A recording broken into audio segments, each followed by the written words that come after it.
মুনাফিকের কোনো সিমটম নিয়ে আসা যাবে না। মুনাফিক হয়ে যদি মরণটা হয়ে যায়, সোজা জাহান্নাম যেতে হবে, জাহান্নামের তলদেশে স্থানটা হয়ে যাবে। আর এই মুনাফিকদের দ্বারাই সবচেয়ে ইসলামের কম ক্ষতি হয় না বেশি ক্ষতি হয়? আসতে বলবেন না, কম ক্ষতি না বেশি ক্ষতি? বেশি ক্ষতি হয়ে যায়।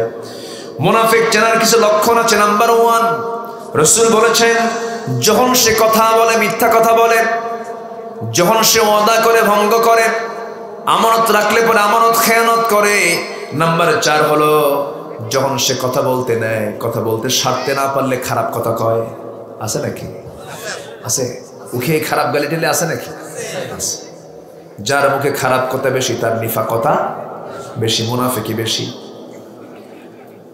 কোরআনের তাফসীর গুলোতে মুনাফিকদের যে সমস্ত দৃষ্টান্তগুলো দেওয়া হয়েছে, নাম্বার 1 হলো মুনাফিকরা কেমন হয়। মুনাফিকরা আল্লাহর মুমিন বান্দাদেরকে নিয়ে হেও ঠাট্টা করে, ঠাট্টা বিদ্রুপ করে। আছে না নাই বলেন? নাম্বার 2 হলো মুনাফিকরা অহংকারী হয়। মুনাফিকরা কি হয়? অহংকারী হয়। অহংকার কি ইমানদার করতে পারে নাকি? অহংকার কে করবেন?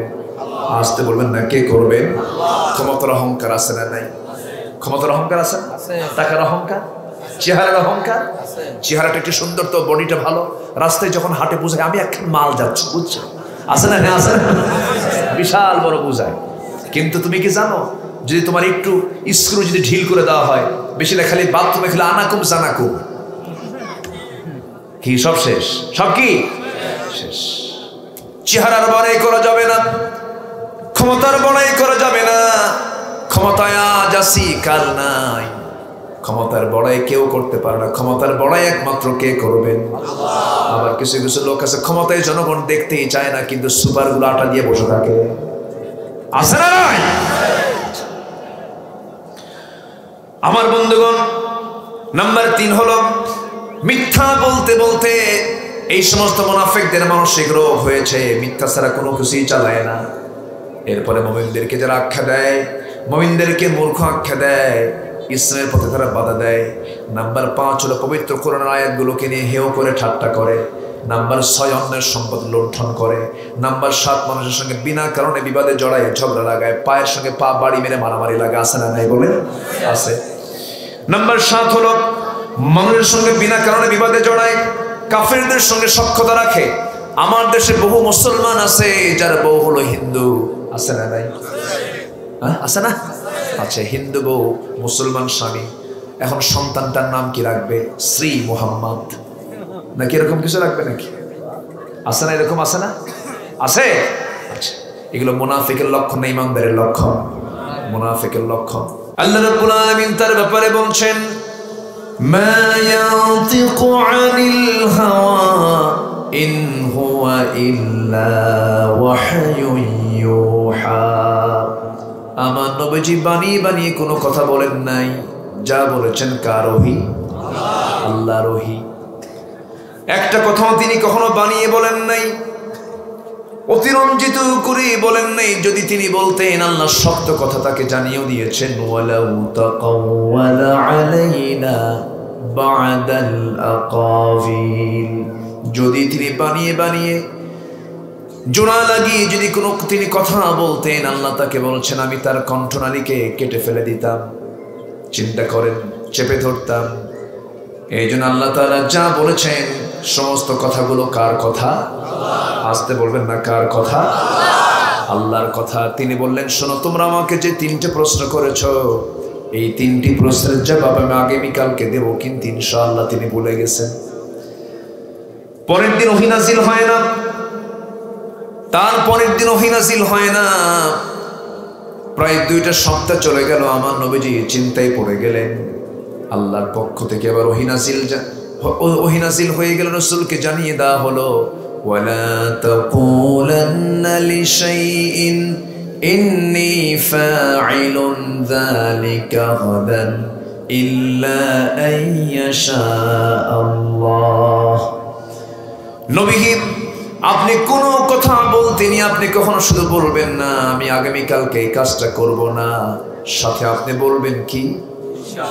আর জোরে বলুন কি? ইনশাআল্লাহ।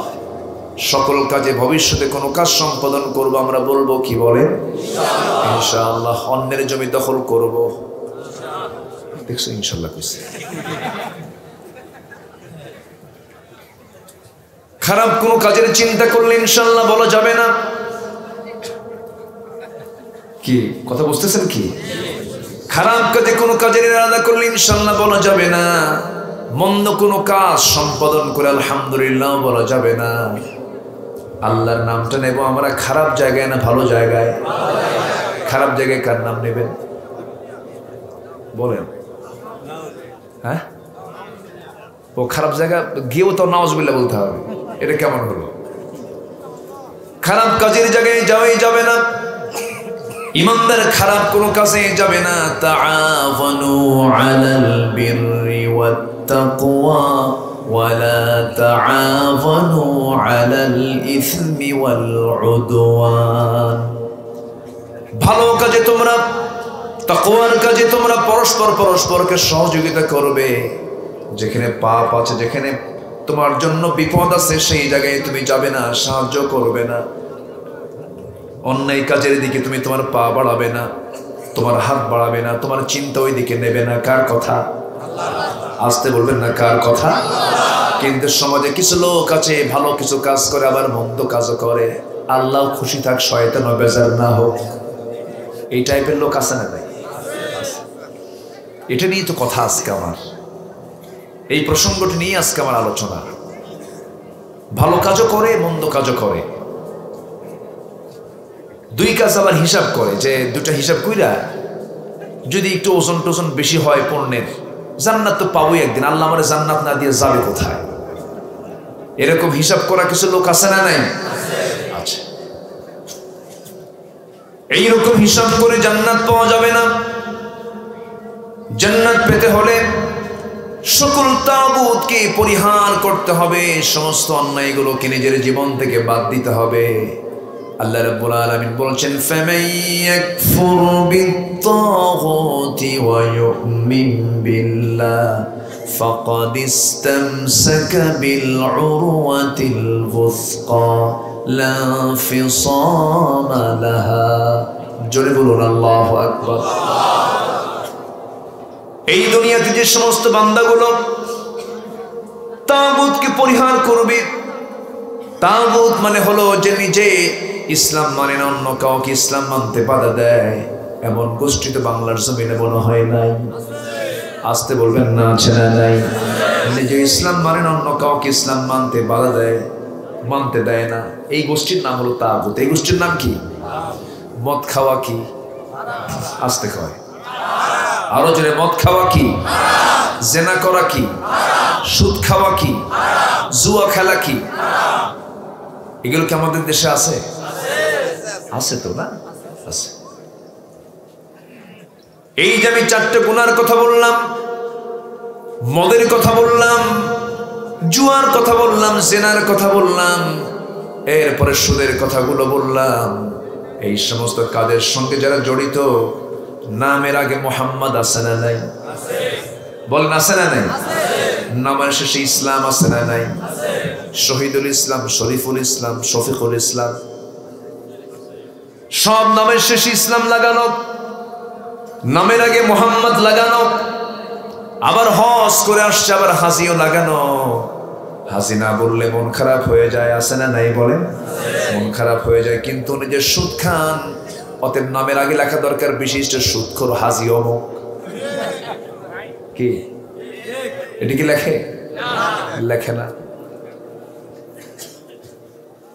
আমার বন্ধুগণ, আবু জেহেলের সমাজে সুদের কারবার ছিল, জুয়ার কারবার ছিল, মদের কারবার ছিল, জেনার কারবার ছিল।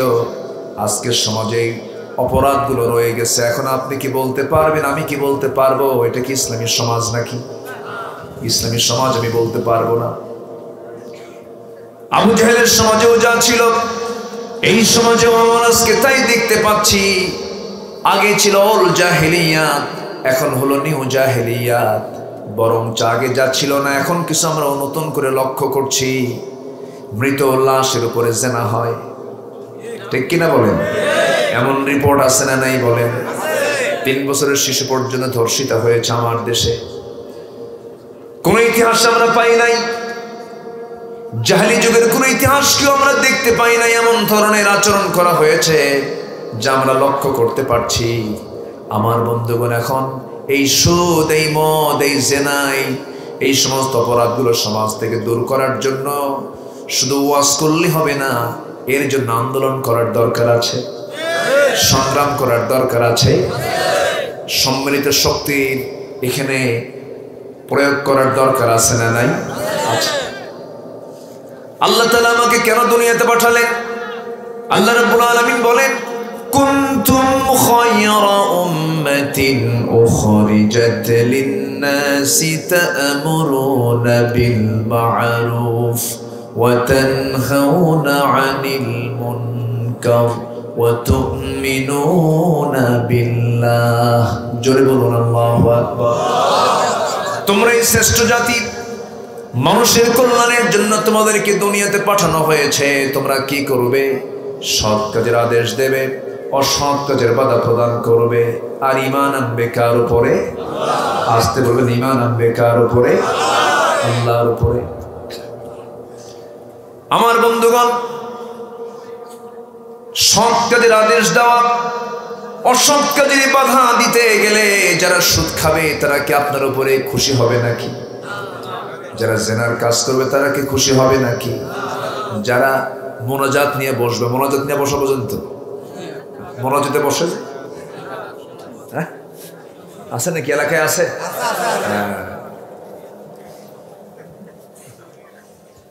ঠিক আছে।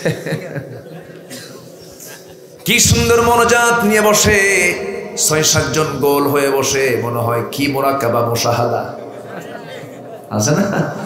জিকির আজকারে বসে গেছে। এই সমস্ত অন্যায় কাজের যদি আপনি প্রতিবাদ করতে যান, আপনার শত্রু হবে কি হবে না বলেন? যে লোক বলে আমার জীবনে কোনো শত্রু নাই, সে এখনো ভালো করে মুসলমান হতে পারে নাই। এই পৃথিবীতে আমার নবীর চাইতে সরল মানুষ, সাদা মানুষ, ভালো মানুষ পৃথিবীতে কোনোদিন এসেছিল নাকি? কেউ আসবে নাকি?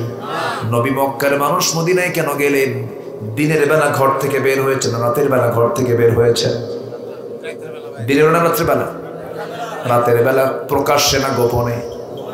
কেন গোপনে? কেন গোপনে গেলেন? কেন রাতের বেলা গেলেন? কেন একাকী ঘর থেকে বের হলেন? একমাত্র কারণ ছিল, সেটা হলো রাসূল বলেছেন সুদের কারবার চলবে না, জেনার কারবার চলবে না, মদের কারবার চলবে না।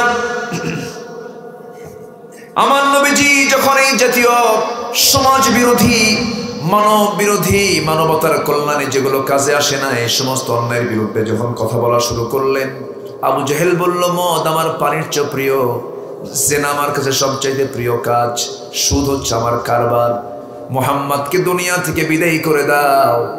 সে বাহিনী গঠন করে ফেলল, রাষ্ট্রদ্রোহ মামলা হয়ে গেল, হত্যার হুলিয়া জারি হয়ে গেল। নবীজি ঘর থেকে বের হচ্ছেন, একাকী লুকোচুরি করে ঘর থেকে বের হলেন। নবীজি মক্কা থেকে মদিনায় পাড়ি জমালেন। আমার নবী কি কারো জমির আইল ঠেলছিলেন নাকি? কারো বাড়ি দখল করেছেন নাকি? কোন জবরদখল করলেন না।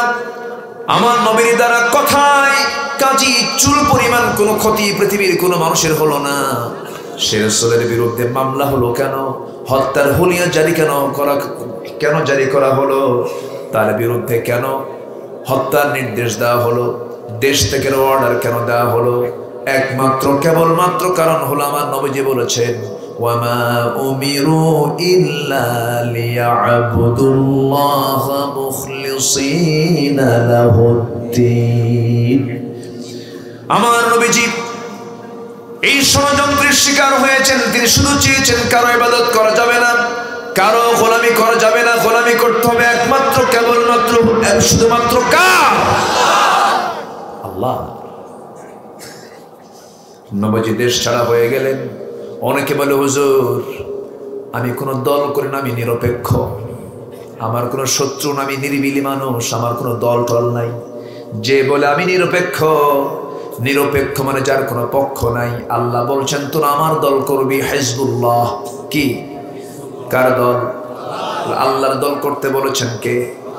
যে বলে আমি নিরপেক্ষ, আমার কোনো দল নাই, সে তো পাক্কা শয়তান। ঠিক কিনা বলেন? নিরপেক্ষ মানে কি? যার কোনো পক্ষ নাই, পুরুষও না মহিলাও না, মাঝখানেটা কি কয়? বুঝতেছেন কিছু? আর কি বোঝাবো?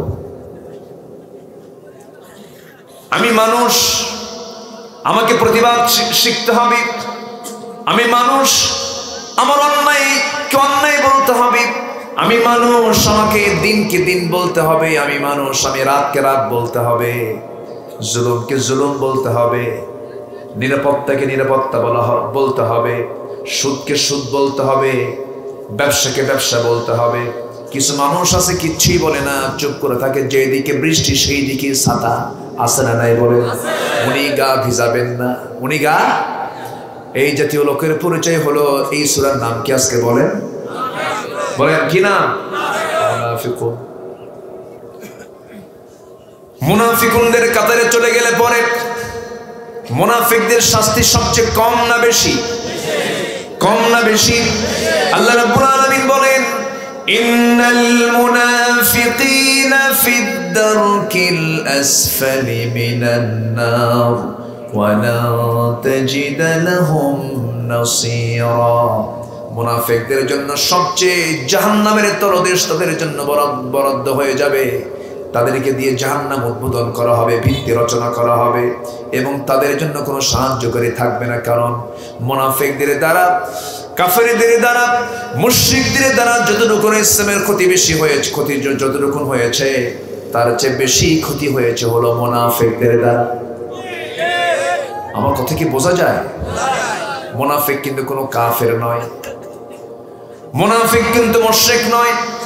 মুনাফিক হলো তারাই যাদের মাথায় টুপি আছে, আবার মুখে দাড়িও আছে, চেহারাও মাশাআল্লাহ সুন্দর, মসজিদে নামাজও পড়ে, কিন্তু নামাজ পড়ে ইমামের পেছনে নেতা মানে হলো বেনামাজি নেতা। আছে না নাই বলেন? আমার নবীর পেছনে মুনাফিকরা নামাজ পড়তো। নবীজি দেখতেন মুনাফিকরা তার পেছনে নামাজ পড়তেছে, কিন্তু নবীজির এক সাহাবীর কাছে দেওয়া, নবীজির হাতে দেওয়া লিস্ট ছিল 82 জন মুনাফিক নবীর পেছনে নামাজ পড়েছে, নামাজও পড়েছে, মাথায় টুপিও ছিল, মুখে দাড়িও ছিল, জুব্বাও ছিল, সবই ছিল। নামাজ পড়তো নবীর পিছনে নেতা মানতা আবু জেহেল রে। আছে না এগুলো? এখন আছে? আমি কি কথা বলবো? কারো কোনো সমস্যা নাই তো? জোরে বলি ইনশাআল্লাহ। অনেক সুন্দর মানুষ আপনারা। আমার ভাইয়েরা, নবীজির সঙ্গে মুনাফিকরা কি আচরণ করেছে আমি একটু পরে আসি। বিশদ কিছু কথা আমি বলে ফেলবো, কিন্তু এইদিকে একটু আসুন। আমরা যে আয়াত থেকে তেলাওয়াত করেছি, আল্লাহ বলছেন বান্দারে 3টা কাজ তুমি করবে, 3টা বিষয় তুমি খেয়াল রাখবে। সূরা মুনাফিকুনের শেষ 3টা আয়াত। প্রথম আয়াতে আল্লাহ তাআলা বলছেন জিকির থেকে যেন তুমি গাফিল না হও। নাম্বার 2 হলো তুমি মরার আগে তুমি প্রস্তুতি নিয়ে নিবা, আমার পথে খরচ করার জন্য চেষ্টা করবে। যা খরচ করবে আমার জন্য খরচ করবে, আমি তোমাকে 16 আনাই দিয়ে আমি তোমাকে জান্নাত দিয়ে দেব। জোরে বলি সুবহানাল্লাহ। নাম্বার 3 হলো মৃত্যুর কথা একটু চিন্তা করবা। যে কোনো মুহূর্তে তোমার মৃত্যু হয়ে যাবে। মৃত্যু যখন হবে কোনো সুযোগ থাকবে না, বাঁচার জন্য চেষ্টা করেও কোনো লাভ হবে না। 3টা আয়াতে 3টা পরামর্শ কে দিয়েছেন? আল্লাহ দিয়েছেন। আমার ভাইয়েরা, জিকিরটা কি এবং এই জিকিরে বাধা কি? আল্লাহ রাব্বুল আলামিন সুন্দর করে বলছেন, ইয়া আইয়ুহাল্লাযীনা আমানু লা তুলহিকুম আমওয়ালুকুম ওয়ালা আওলাদুকুম আন যিকরিল্লাহ ومن يفعل ذلك فأولئك هم الخاسرون। ঈমানদারেরা, তোমরা তোমাদের সম্পদের কারণে, সন্তান সন্ততির কারণে আমার জিকির থেকে যেন তোমরা উদাসীন না হয়ে পড়ো। সম্পদের নেশায় আল্লাহর জিকির থেকে গাফিল হওয়ার সম্ভাবনা আছে না নাই? বলেন, আসতে বলবেন না, আছে না নাই? আচ্ছা, আল্লাহ বলছেন 2টা জিনিসকে তোমরা খেয়াল রাখবে। তোমাকে যেন জিকিরে কোনো বাধা না দিতে পারে সেই দিকে তোমরা খেয়াল করবে। আমার ভাইয়েরা, আমার দেশের নামাজি বেশি না বেনামাজি বেশি? আসতে নামাজি বেশি না বেনামাজি বেশি? বেনামাজি বেশি। মুসলমান নামাজ পড়ে না। আল্লাহ বলছেন, বান্দারে এই দুনিয়াতে যত অপরাধ আছে, যদিও নামাজির অপরাধের শাস্তি দুনিয়াতে কম, কিন্তু যত অপরাধ দুনিয়াতে আছে এর মধ্যে সবচেয়ে বড় অপরাধ হলো নামাজ যে নষ্ট করবে। আল্লাহ তাআলা জাহান্নামের ভিতরে ওই বান্দাকে সবচেয়ে বেশি শাস্তি দিবেন যে নামাজটা না পড়বে, জিকির যে না করবে। নামাজ মানে জিকির, জিকির মানে নামাজ। আল্লাহ রাব্বুল আলামিন সূরা মারইয়ামের ভিতরে বলছেন, فخلف من بعدهم خلف أضاعوا الصلاة واتبعوا الشهوات فسوف يلقون غيا। ওই সমস্ত বান্দা যারা নামাজকে নষ্ট করবে এবং যারা নফসের যারা দাসত্ব করবে, এই দুইটা বড় অপরাধ যারা করবে, আল্লাহ বলছেন ফাসাউফা ইয়ালকাউনা গাইয়া, অচিরে আমি তাকে জাহান্নাম, শুধু নয় জাহান্নামের গর্তের মধ্যে আমি তাকে ঢুকাবো। গাই নামক গর্তের মধ্যে ঢুকাবো। গাই গর্তটা এত ভয়ঙ্কর গর্তের নাম, তাফসীরে এসেছে জাহান্নাম পর্যন্ত গাই নামক গর্তকে ভয় পায়। এত ভয়ঙ্কর সেই জাহান্নামের গর্ত। কিন্তু এখন প্রশ্ন হলো, হুজুর মুনাফিকরাও তো নামাজ পড়ে, তারা কি জান্নাত পাবে না? তারা জান্নাত পাবে না, কারণ নামাজ তারা পড়ে ঠিক, কিন্তু নামাজের মধ্যে নামাজ ঠিকই পড়তেছে, কিন্তু নামাজ পড়লে কি হবে? সবচেয়ে বড় অপরাধ হলো দ্বীনের বিরুদ্ধে অবস্থান নেওয়া, সুদের পক্ষে কথা বলা, জেনার পক্ষে কথা বলা, মদের পক্ষে কথা বলা। আছে না নাই? আজকের সমাজেও আছে না নাই? আচ্ছা, বিশিষ্ট ইয়াবা ব্যবসায়ী ওইদিকে হাউজও করে আসে, আছে না নাই? জায়গা মতো কিন্তু ঘুতা দিচ্ছি। রাগ করতেছেন নাকি আপনারা? হজ করে আসে ওইদিকে বিশিষ্ট ইয়াবা ব্যবসায়ী। যদি বলা হয় আপনি ইয়াবা ব্যবসা করেন, মানে আমি তো খাই না হুজুর, আমি খাওয়াই মানুষকে। কি বিষয় দেখেন, আছে এরকম? আছে? আসতে বলবেন না, আছে না নাই? আচ্ছা আমার বন্ধুগণ, দুই দিকে চলা যাবে না, যে কোনো একটা লাইন ধরতে হবে। জান্নাতে যাওয়ার লাইন তো দুইটা নয়। তাগুতকে পরিহার করে চলবে, ওয়াহদানিয়াতকে, তাওহীদকে ধরতে হবে। আল্লাহ তাআলা বলছেন, আনি আবুদুল্লাহ ওয়াজতানিবুত তাগুত। তাগুতকে পরিহার করো, ইবাদত করো কার? আল্লাহ। আসতে বলবেন, ইবাদত করব কার? আল্লাহ। এক জায়গায় না, সব জায়গায়? সব জায়গায়। আমার ভাইয়েরা, আমি যদি বান্দাকে ঠকাই, আল্লাহ আমাকে কখনো মাফ করবেন না। আমি যদি পিতামাতাকে ঠকাই, আল্লাহ আমাকে কখনো মাফ করবেন না। পিতামাতাকে ঠকানো মানে হলো পিতামাতার সঙ্গে সুন্দর আচরণ না করা, পিতামাতার সেবা না করা। আজ থেকে 10 বছর আগে শিক্ষার হার যা ছিল, আজকে শিক্ষার হার তার চাইতে কম না বেশি? বলেন, শিক্ষার হার কমছে না বাড়ছে? বেড়েছে। কিন্তু বাপ মার সেবার পরিমাণ কমছে না বাড়ছে? তাহলে কি শিক্ষা হলো? শিক্ষার মধ্যে ভেজাল আছে না নাই? আসতে বলবেন না, আছে না নাই? মাস্টার্স ডিগ্রি নেয়, এমএ পাস করে, এমএসসি পাস করে, যদি বলা হয় ওযুর ফরজ কয়টা? কেউ 13টা। আছে কিন্তু এরকম মূর্খ আছে না নাই? আচ্ছা, এমন শিক্ষা সিলেবাসে ঢুকানো হলো। আমরা মানুষ, আমাদের আগের মানুষ, আগের বংশধর নাকি বানর ছিল। আমরা নাকি বানর থেকে আসছি।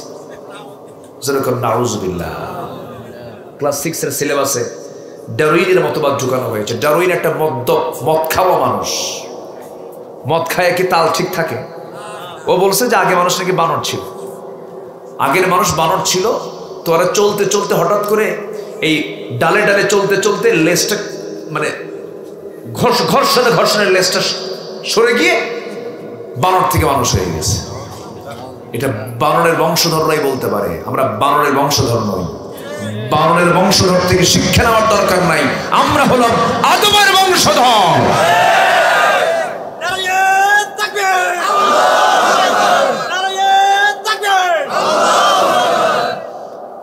বলেন তো, কোনো কথা হলো? আমাদের বাপকে জোরে বলেন। এর মধ্যে বানর ঢুকলো কই বলেন তো?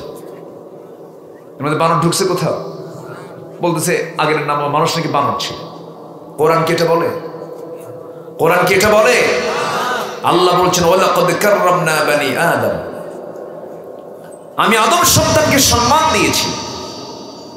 আর সে আদম সন্তানকে বানায় দিচ্ছে তার আগের পুরুষ নাকি বানর ছিল। এই জাতীয় শিক্ষা মুসলিম দেশের শিক্ষা সিলেবাসে থাকতে পারে না। এগুলো বিশ্বাস করা কুফরি। বিশ্বাস করা যাবে? পৃথিবীর প্রথম মানুষটাই ছিলেন জ্ঞানী মানুষ। পৃথিবীর প্রথম মানুষ কি ছিলেন? জ্ঞানী। জ্ঞানী কি মানুষ ছিলেন? জ্ঞানী। মূর্খ না জ্ঞানী?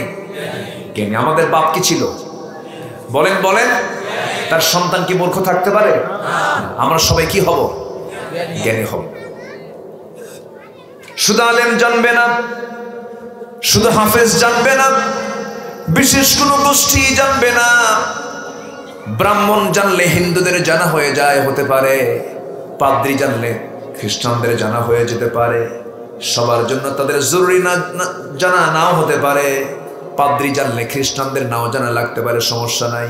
হিন্দুদের ব্রাহ্মণ জানলে অন্য কেউ না জানলে তাদের কোনো সমস্যা নাই। কিন্তু মুসলমানকে না জেনে না বুঝে কখনো আল্লাহ জান্নাত দিবেন না, ঠিক কিনা? জানার নামও ইমান, মানার নামও ইমান। জানতে হবে। একটা শক্ত কথা বলে ফেলি, মন খারাপ করবেন না। মূর্খের জন্য কোনো জান্নাত নাই।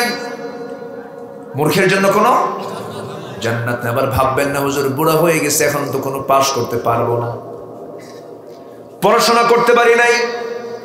আমি কিন্তু এটা বুঝাই নাই। আমার বোঝানোর উদ্দেশ্য হলো, আমি এই বিষয়টি বোঝাতে চাচ্ছি, মাস্টার্স পাস করলেই তো শিক্ষিত হওয়া যায় না, কামেল পাস করলেই তো শিক্ষিত হওয়া যায় না। শিক্ষিত তাকে বলে, জ্ঞানী তাকে বলে যে ন্যূনতম যে হালাল হারামের জ্ঞানটা অর্জন করতে পেরেছে। কোনটা হালাল, কোনটা হারাম, কোনটা ন্যায়, কোনটা অন্যায়, এতটুকু জ্ঞান সবার জন্য অর্জন করে আমার আল্লাহ সুন্নত করেছেন না ফরজ করেছেন? বলেন সুন্নত না ফরজ? ফরজ করে দিয়েছেন। জানতে হবে এটা। না জানলে তো বেকায়দা হয়ে যাবে। জানার চেষ্টা করতে হবে। অবশ্যই জানবো আমরা। 60 বছর বয়স হয়ে গেছে মুরব্বী, যখন বলা হয় চাচা কোরআনটা পড়তে পারেন নাকি? বাবা মুখে আসে না। আসে না? মুখেই আসে না, বাবা পড়তে পারি না। কিন্তু চাচাকে যখন বলা হয় চাচাজি উখিয়ার কোটবাজার মোড়ে যে 10% জায়গা আছে, সেই জায়গার দাগ নাম্বার কত? 83 নম্বর। টাস টাস করে বলে দিচ্ছে দাগ নাম্বার 83। সিএস নাম্বার জানা আছে, দাগ নাম্বার জানা আছে, আরএস নাম্বার জানা আছে, খতিয়ান নাম্বার গুলো জানা আছে, সব তিনি জানেন। আবার 10 বিঘা জমি নিয়ে মামলা হয়, কোর্ট কাছারিতেও যান। জজ কোর্টের বারান্দায় সকাল বিকাল ফাইল নিয়ে ঘুরে। যখন বলা হয় চাচা এই জায়গায় আপনি কেন সকাল বিকাল? বাবা উকিল বোঝে না, মাঝে মাঝে আমি শিখাই দিয়ে যাই। উকিলকেও বোঝানোর জ্ঞান আছে, মামলার ধারাগুলো জানা আছে, দাগ নাম্বার জানা আছে, সব কিছু বোঝেন, জানেন। ওই মুরব্বী আবার দরবারও করেন, মামলা সালিশও করেন। কিন্তু যখন বলা হয় চাচা আপনি কোরআনটা পড়েন না কেন? মুখে আসে না বাবা। আছে? আসতে বলে আসে না? নাই। দুনিয়ার জীবনে 60, 70 বছর, 80 বছর, 90 বছরের জিন্দেগির জন্য যদি সিএস নাম্বার, দাগ নাম্বার মুখস্থ করা যায়, আল্লাহ যাকে সর্বনিম্ন জান্নাতটা দিবেন, সেই জান্নাতটা হবে হলো 10টা পৃথিবীর মতো একটা জান্নাত। সেই জান্নাতের দাগ নাম্বার মনে হয় নাই। আসতে বলে দাগ নাম্বার নাই? সেই জান্নাতের দাগ নাম্বার আছে না নাই? কোন কিতাবে আছে? কোন কিতাবে আছে? এই দাগ নাম্বার জানার দরকার আছে না নাই? দুনিয়ার দাগ নাম্বার হলো অস্থায়ী, আর এই দাগ নাম্বারটা স্থায়ী। চিরস্থায়ী জান্নাতের দাগ নাম্বার আছে। 1 নম্বর জান্নাত, জান্নাতুল ফিরদাউসের দাগ নাম্বার কত?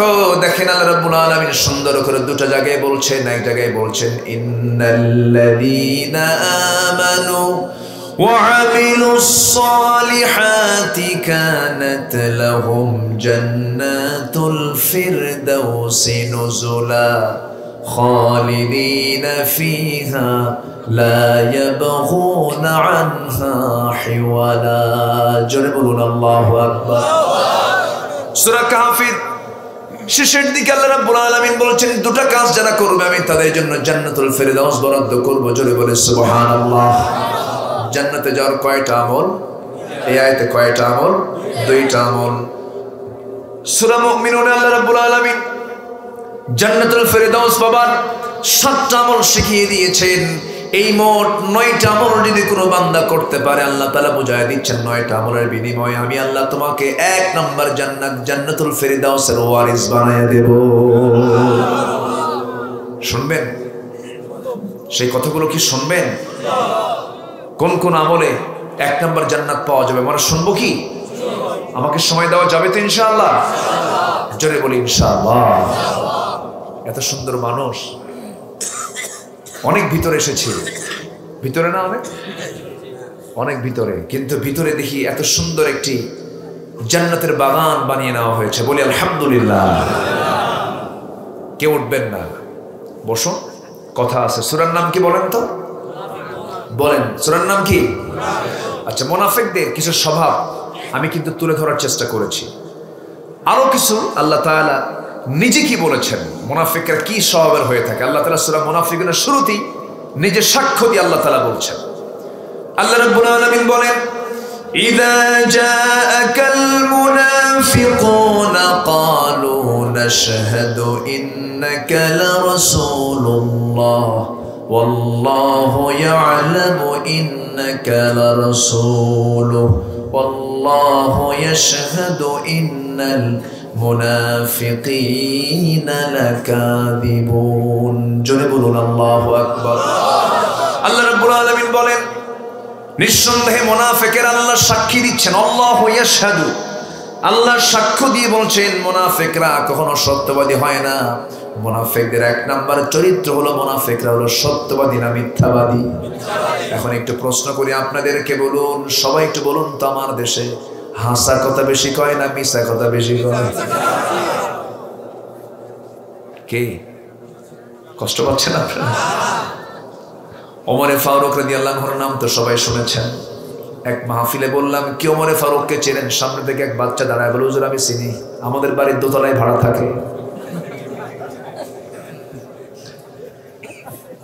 সাইয়েদনা ওমর ফারুক রাদিয়াল্লাহু আনহু কয় নাম্বার খলিফা? 2 নম্বর খলিফা। ওমর ফারুক রাদিয়াল্লাহু তাআলা আনহু একদিন আমার নবীজি একজনকে দায়িত্ব দিয়েছিলেন, তার কাছে মুনাফিকদের তালিকা ছিল। কাদের তালিকা ছিল? মুনাফিকদের তালিকা ছিল। সেই মুনাফিকের তালিকা যে সাহাবীর হাতে থাকতো, সেই সাহাবীর কাছে ওমর ফারুক কেঁদে কেঁদে বলছেন, ভাই শোনো, দেখো তো নামের তালিকার মধ্যে আমার নামটা আছে নাকি? কোন লোক? কে বলতেছেন? ওমর ফারুকের মতো মানুষ যেমন চিন্তা করেন, আমরা একটু নিজের বিবেককে প্রশ্ন করে দেখি। ও আব্দুল্লাহ, বলো তো জীবনে মিথ্যা কথা বলো কিনা, মিথ্যা সাক্ষী দাও কিনা, আমানতের খেয়ানত করো কিনা, ওয়াদা ভঙ্গ করো কিনা, মুখ থেকে বেফাঁস কথা বলো কিনা? আমার বন্ধুগণ, জবাব নিজের মধ্যে আছে না নাই? আসতে বলবেন না, আছে না নাই? আছে। ওমর ফারুক রাদিয়াল্লাহু তাআলা আনহু এই কথা বলতেই তিনি কেঁদে ফেললেন। ওই সাহাবী বলছেন, ভাই ওমর, আপনি এমন করে প্রশ্ন করছেন কেন? আপনার নামের তালিকায় এই তালিকায় থাকবে কেন? আপনি তো জান্নাতের সংবাদ পাওয়া একজন সাহাবী। ওমর ফারুক বলছেন, শোনো আমার ভাই, আমার মাঝে মাঝে মনে হয় আমার মধ্যে নিফাকতা থাকতে পারে, আমার মধ্যে কিছু সিমটম থাকতে পারে। এই কথা বলেই তিনি কেঁদে ফেললেন। ওমর ফারুক রাদিয়াল্লাহু আনহুর মতো মানুষ যদি এমনটা যদি আশঙ্কা করেন, আমার জীবনের ভিতরে, আমার চলার মধ্যে, আমার চিন্তা চেতনার মধ্যে কিছু ভুল আছে না নাই? আসতে বলবেন না, আছে না নাই? আছে।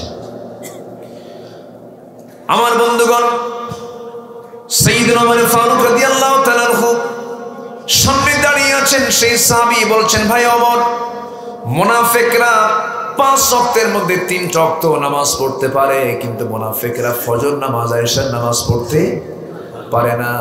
আপনার কি ফজর কাজা হয় নাকি? না, আমার তো ফজর কখনো কাজা হয় না। আপনি টেনশন মুক্ত থাকুন। তাহলে একটা জিনিস বোঝা গেল, আরেকটা সিমটম বের হলো, মুনাফিকরা কোন কোন নামাজ পড়তে পারে না? বলেন বলেন। ফজর আর এশা। আমরা সবাই পড়বো নাকি? জোরে বলি, জোরে বলি ইনশাআল্লাহ। সবচেয়ে কঠিন নামাজ দুইটা ওয়াক্তের নামাজ,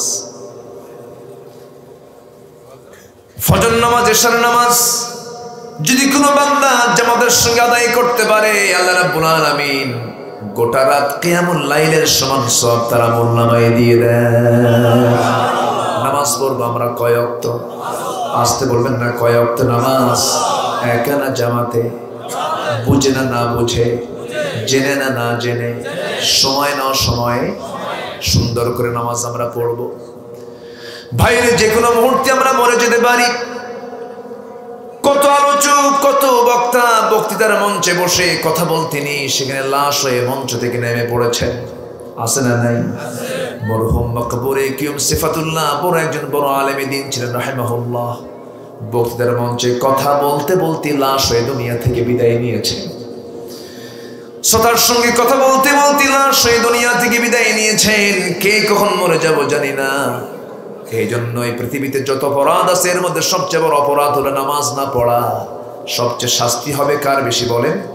বেনামাজির। এই জন্য 5 ওয়াক্ত নামাজকে সবাই পড়তে রাজি আছি। মুনাফিকরা কোন কোন নামাজ বাদ দেয়? ফজর আর এশার নামাজ। তাহলে কি আমরা মুনাফিকের কাতারে যেতে চাই নাকি? আমার বন্ধুগণ, মুনাফিকদের একটা চরিত্র শিখে নিলাম। মুনাফিকরা সত্য কথা বলবে না কখনো, কিন্তু ইমানদার কখনো মিথ্যা কথা বলবে না। কারণ মুনাফিক যা করবে তার উল্টা করবে কারা? মুমিনরা তার উল্টা করবে। মুনাফিক করবে, বলবে মিথ্যা কথা, ইমানদার কখনো মিথ্যা কথা বলবে না, সে সত্য কথা বলবে। এখন আমরা একটু আসি লাইনে।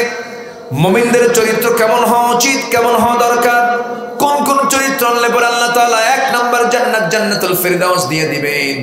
আল্লাহ রাব্বুল আলামিন সুন্দর করে সূরা মুমিনুনে বলছেন, যারা পারেন ঠোঁট মিলিয়ে বলুন, قد أفلح المؤمنون الذين هم في صلاتهم خاشعون والذين هم عن اللغو معرضون والذين هم للزكاة فاعلون والذين هم لفروجهم حافظون إلا على أزواجهم أو ما ملكت أيمانهم فإنهم غير ملومين فمن ابتغى وراء ذلك فأولئك هم العادون والذين هم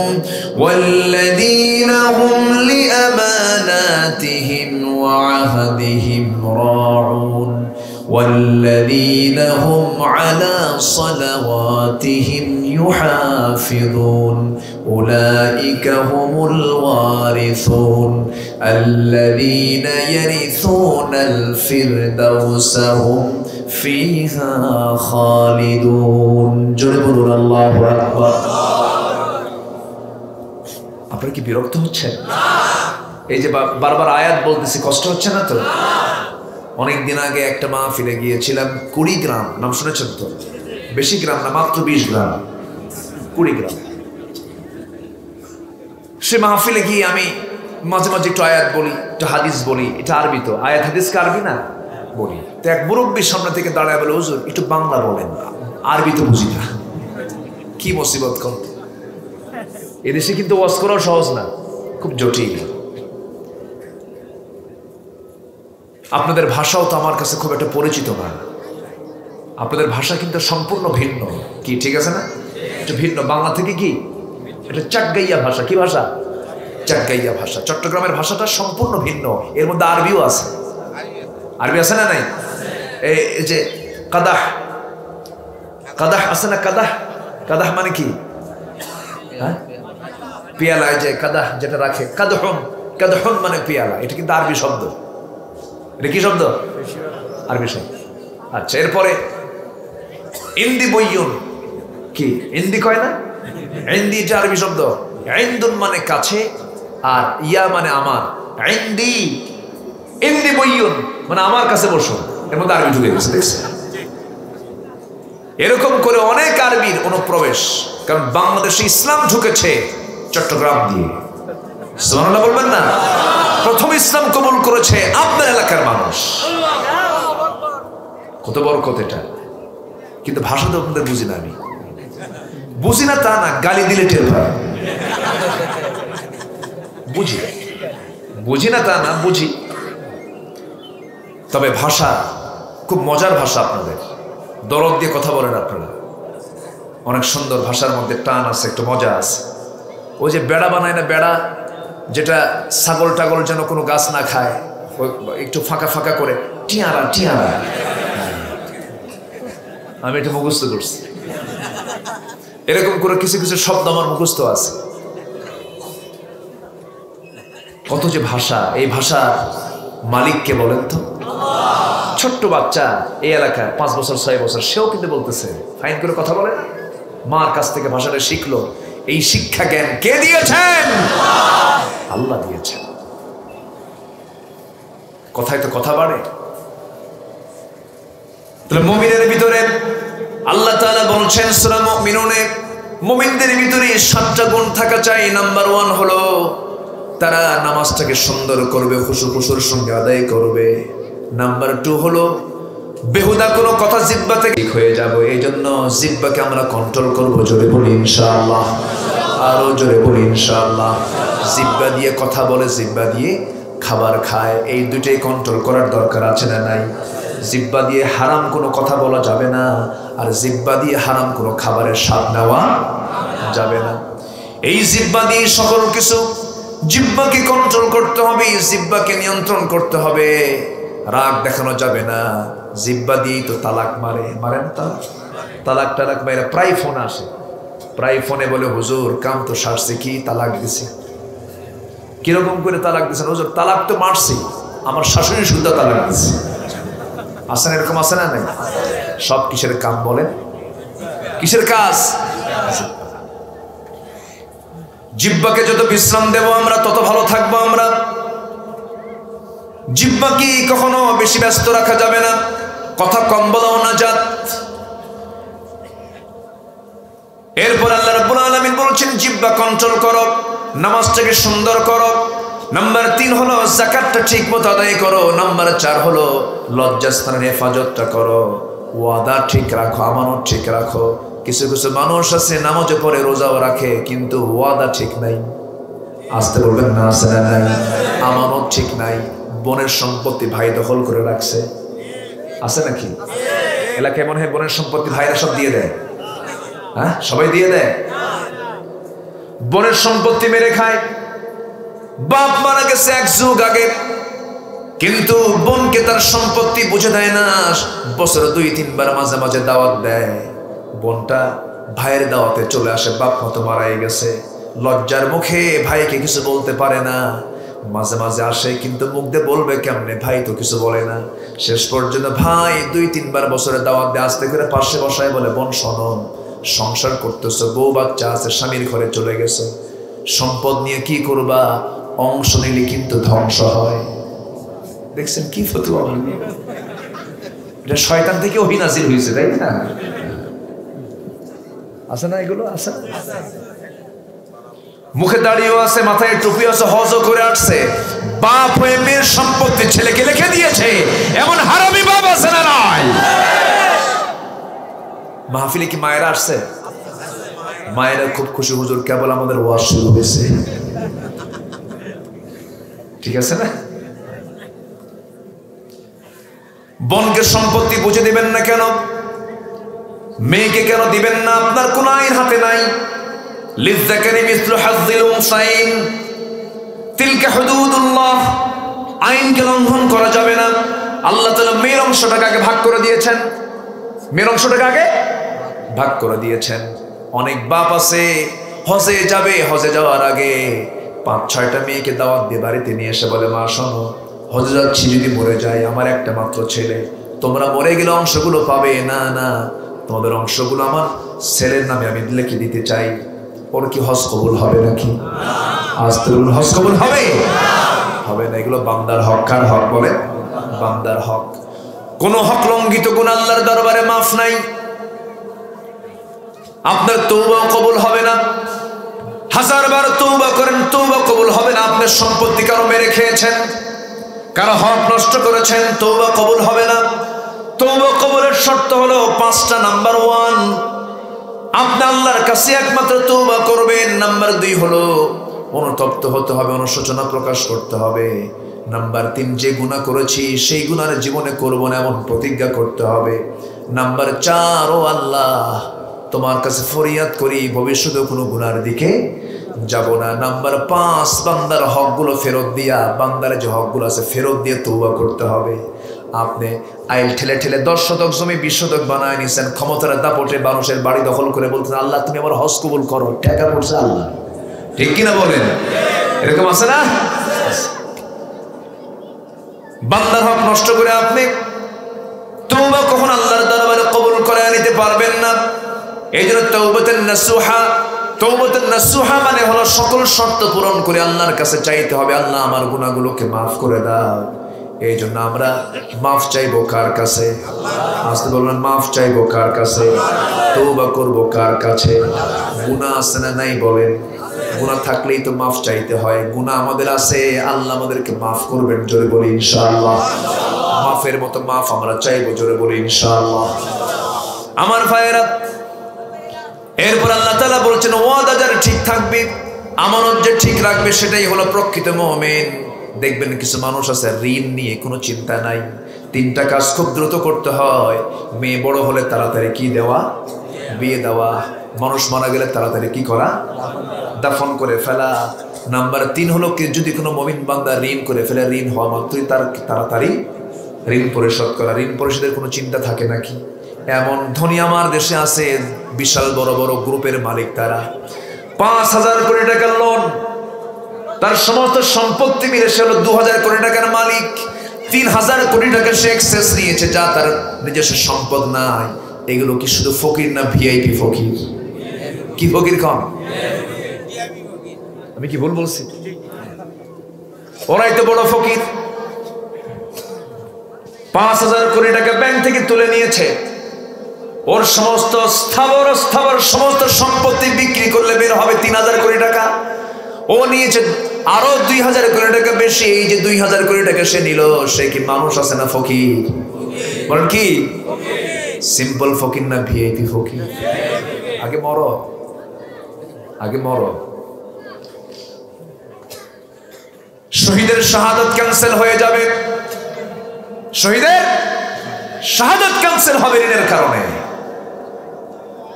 ইমানদার আমি, কিন্তু আমি ঋণ পরিশোধ করলাম না, ওয়াদা ঠিক করলাম না, আমি ইমানদার হতে পারি নাই। আজকের সমাজে টাকা দিয়ে বিপদে না টাকা নিয়ে বিপদে? বলেন বলেন, ধার নিয়ে বিপদে না ধার দিয়ে বিপদে? আপনি কাউকে ধার দিবেন, আপনি বিপদে পড়ে যাবেন। ধারের টাকা চাইতে গেছেন, চোখ এরকম বড় বানায়, আছে না নাই বলেন? চোখ এরকম বড় বানায়। 1 দিন 2 দিন 3 দিন চাইতে গেছেন, রাগের ঠেলায় বলে তুই আমার বারবার টাকার কথা বলিস, আমার কি মান সম্মান নাই? দেখছেন উল্টা ঝাড়ি মারে, আছে না? রাগের ঠেলায় যে টাকা ঋণ দিয়েছে সে রাগের ঠেলায় বলে যা, তোর থেকে আর কোনোদিন টাকা চাবো না, আল্লাহ সাক্ষী থাকো, হাসরের দিনে এই লোকের কাছ থেকে টাকা আদায় করবো। জবাবে সেই লোকটা বলে লম্বা ডেট পাইলাম। কি ডেট পাইছে?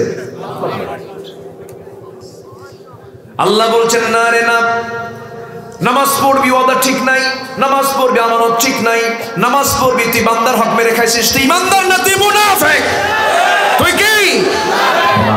আজকে সূরার নামটা কি? মুনাফিকুন। মুনাফিকের কোনো স্বভাব নিয়ে আসা যাবে না। আল্লাহ তাআলা শেষ কাজটা করতে বললেন নামাজ দিয়ে শুরু, নামাজ দিয়ে শেষ করে বলছেন ওয়াল্লাযীনা হুম আলা সালাওয়াতিহিম ইউহাফিযুন উলাইকা হুমুল ওয়ারিসুন আল্লাযীনা ইয়ারিসুনাল ফিরদাউসা হুম ফিহা খালিদুন। নামাজের ব্যাপারে যত্নবান হবে, নামাজের ব্যাপারে খুব খেয়াল রাখবি। গত ডিসেম্বর মাসে আমি এই উখিয়া উপজেলায় এসেছিলাম। কোথায় যেন একটা মাহফিল ছিল রাতের বেলা, সেদিন খেলা ছিল সেমিফাইনাল। সেই খেলার ফলাফলটা এমন ফলাফল, মাহফিলে কোনো লোক নাই, সব লোক কি রাত 12টা বাজে, 1টা বাজে, 3টার দিকে খেলা ব্রাজিল আর্জেন্টিনা। এই উম্মতে মুহাম্মদ ওযু বানায়া তাহাজ্জুদের হালতে খেলা দেখে, আসলে নাই বলো। খেলা দেখতে নিয়ে 90 মিনিটেও গোল হয় না, এরপরও 30 মিনিট বাড়ায়, কোনো টেনশন নাই। আর মাহফিলে যদি একটু আধা ঘন্টা বেশি সময় চলে যায়, জুমার খুতবা নিয়ে যদি একটু বেশি সময় চলে যায়, ঘড়ি দেখে হুজুর কখন শেষ করবে। আছে না নাই?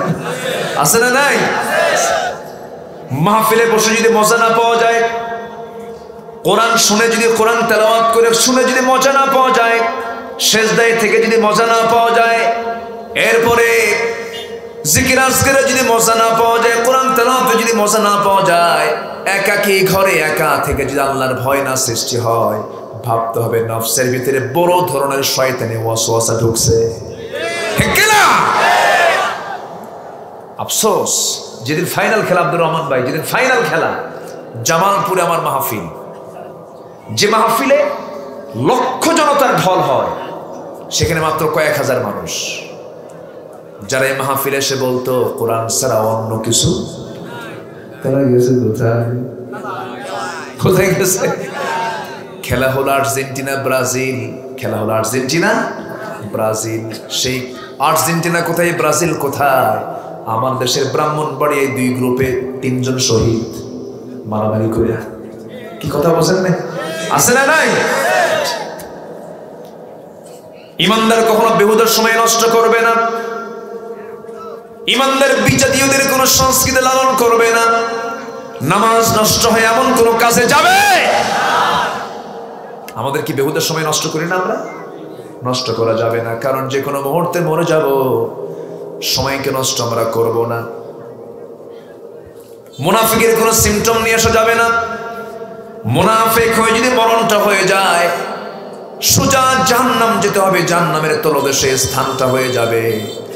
আর এই মুনাফিকদের দ্বারাই সবচেয়ে ইসলামের কম ক্ষতি হয় না বেশি ক্ষতি হয়?